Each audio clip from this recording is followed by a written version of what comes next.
Nessuno vuole soffrire, diciamo, come è stata questa stagione, quindi cercheremo di fare una squadra, la migliore squadra possibile.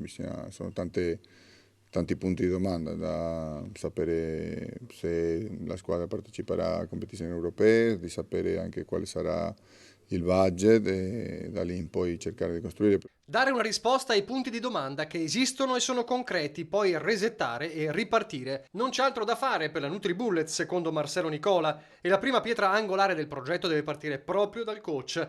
Meglio quindi allontanare definitivamente le nubi di un futuro incerto che si erano addensate sulla panchina dell'argentino.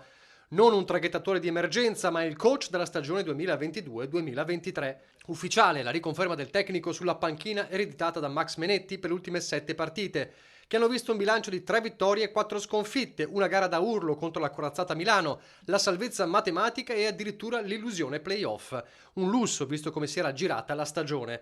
Dunque guardare avanti e parlare con la società chiamata a mettere bene in chiaro dove cambiare e quanto affidarsi al mercato.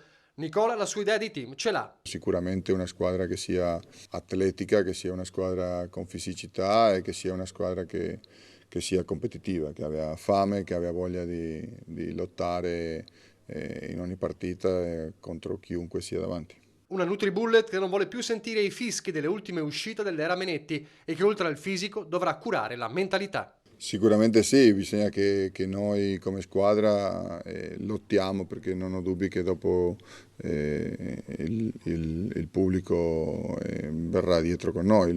Come ho chiesto in queste partite ai ragazzi, non possiamo aspettarci che loro ci spingano, se no che noi dobbiamo portare loro a spingerci. Tutto deve partire dal nostro carattere, dalla nostra personalità e dalla nostra voglia di metterci in discussione in campo.